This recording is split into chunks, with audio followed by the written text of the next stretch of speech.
الحمد للہ رب العالمین والصلاة والسلام علی رسولہ الکریم اما بعد۔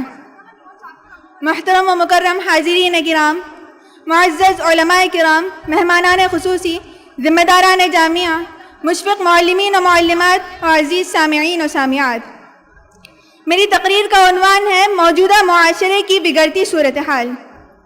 عزیز سامعات، انسان نے یقیناً ہر دور میں یہ کوشش کی ہے کہ اس کی اجتماعی معاشرتی زندگی مستحکم رہے۔ جب ہم حیات انسانی کے ارتقاء پر نظر ڈالتے ہیں تو اس کا رخ اجتماعیت کی طرف ہی نظر آتا ہے۔ تاریخ اسلامی نے مختلف معاشروں کو تشکیل دیا اور گردش زمانہ نے مختلف معاشروں کو پیوند خاک بھی کیا۔ جب وہ اسلام کے فطرت کے خلاف چلے، قدرت کے قوانین کو ترک کیا اور اللہ رب العزت کے بنائے ہوئے اصولوں سے انحراف کیا۔ شریعت کا پیمانہ ہمارے سامنے ہے سامعات، ہم اس کے ذریعے خود کو پرکھ سکتے ہیں کہ آخر ہم کہاں کھڑے ہیں۔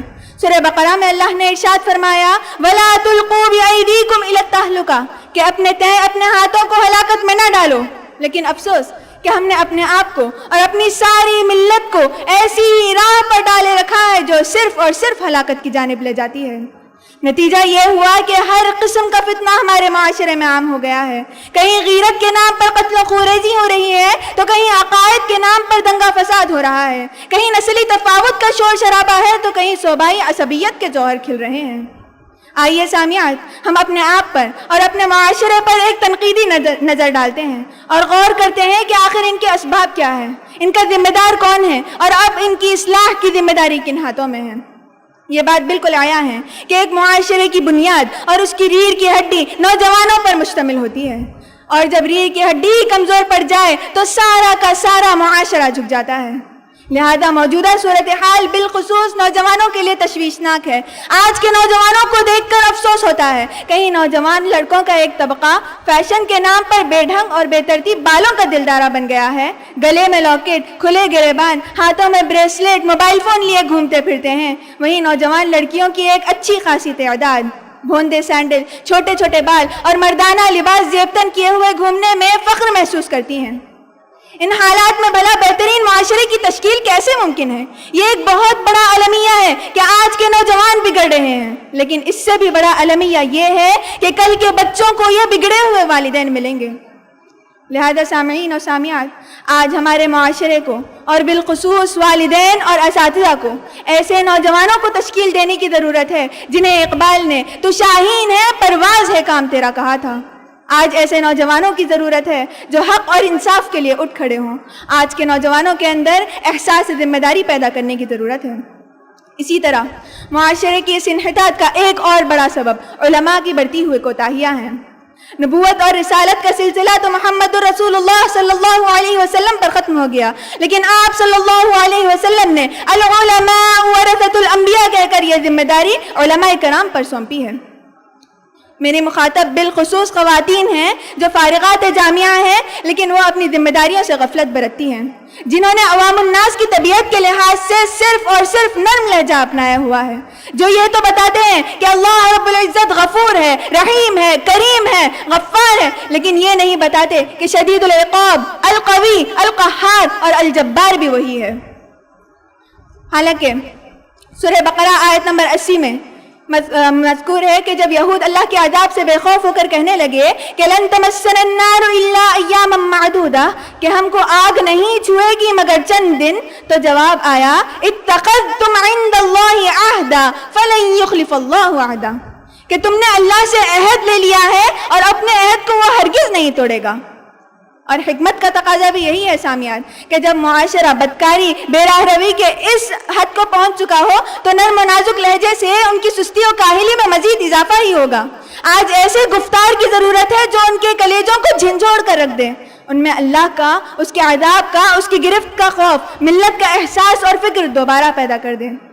کسی شاعر نے اس کے متعلق کیا ہی خوب کہا ہے، پھول کی پتی سے کٹ سکتا ہے ہیرے کا جگر، پھول کی پتی سے کٹ سکتا ہے ہیرے کا جگر، پر مرد نادا پہ کلام نرم و نازک بے اثر۔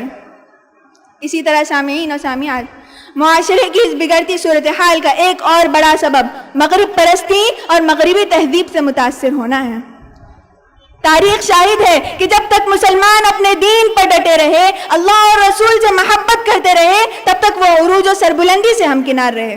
پھر جب وہ اپنے دین سے دور ہونے لگے، اللہ رسول کی محبت ان کے اندر کم ہونے لگی، مغربی تہذیب سے وہ متاثر ہونے لگے، تو عروج و سربلندی کا یہ ماہ درخشاں گھنے بادلوں میں روپوش ہو کر رہ گیا۔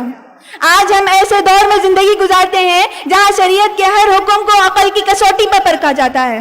پھر جب ہماری ناقص عقل میں کوئی بات نہ سمائے تو 1400 سال کے اسلاف امت کو غلط قرار دینا، ان کی باتوں میں کیڑے نکالنا فیشن بن چکا ہے۔ وہیں مغربی جانب سے آئی ہوئی ہر بات کو بغیر تحقیق کیے کلمہ حق سمجھ کر قبول کر لیا جاتا ہے۔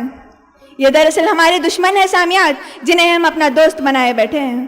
حالانکہ اللہ رب العزت نے سورہ مائدہ میں ہمیں نصیحت کی تھی کہ یا ایھا الذین آمنوا لا تتخذوا اليہود والنصارى اولیاء، کہ اے وہ لوگوں جو ایمان لائے ہو، تم یہود و نصارہ کو اپنا دوست نہ بناؤ۔ لیکن افسوس کہ آج کے مسلمان صرف اور صرف مغرب میں ڈوبے نظر آتے ہیں۔ اللہ اور رسول کی محبت تو گویا ان کے اندر کسی کونے میں بند ہے کہ کوئی دیکھ کر یہ کہہ ہی نہ سکے کہ فلاں شخص مسلمان ہے۔ علامہ اقبال نے ان حالات کو کیا ہی خوب انداز میں بیان کیا ہے۔ شور ہے ہو گئے دنیا سے مسلمان آبود، شور ہے ہو گئے دنیا سے مسلمان آبود، ہم کہتے ہیں تھے بھی کہیں مسلم موجود۔ وضع میں تم ہو نصارہ تو تمدن میں ہنود، یہ مسلمان ہیں جنہیں دیکھ کر شرمائے یہود۔ یوں تو سید بھی ہو مرزا بھی ہو افغان بھی ہو، یوں تو سید بھی ہو مرزا بھی ہو افغان بھی ہو، تم سبھی کچھ ہو بتاؤ تو مسلمان بھی ہو۔ اسی طرح سامعین و سامعات، معاشرے کی اس بگڑتی صورتحال کے مزید بڑے بڑے اسباب میں قرآن مجید سے قطع تعلق، موبائل فون کا بے دریغ استعمال اور میڈیا کا بڑھتا ہوا رعب بھی ہے، جس کا تدارک حد درجے ضروری ہے۔ لہذا سامعات، اگر سنجیدگی کے ساتھ ان اسباب اور مسائل پر غور و فکر کیا جائے اور کچھ اقدامات اٹھائے جائیں تو وہ دن دور نہیں کہ ہم بھی اس اخلاقی سطح پر فائز ہو جائیں گے جس پر ہمارے اسلاف عمل پیرا تھے۔ ایک ایک فرد سے معاشرہ بنتا ہے، لہذا آئیے ہم اپنے آپ سے عہد لیتے ہیں کہ ہم اپنے دائرے اختیار میں رہ کر ان تمام برائیوں کو جڑ سے ختم کرنے کی کوشش کریں گے جو کسی ناسور کی طرح ہمیں، ہمارے نوجوانوں کو اور ہمارے معاشرے کو کھوکھلا کرتا جا رہا ہے۔ اللہ سے دعا ہے کہ اللہ ہم پر اور ہمارے معاشرے پر خصوصی کرم فرمائے، ہمیں ان برائیوں کے دلدل میں پڑنے سے محفوظ رکھے اور دوسروں کو اس میں پڑنے سے محفوظ رکھنے میں ہماری مدد فرمائے۔ آمین ثم آمین، وآخر دعوانا ان الحمد للہ رب العالمین، والسلام علیکم ورحمۃ اللہ وبرکاتہ۔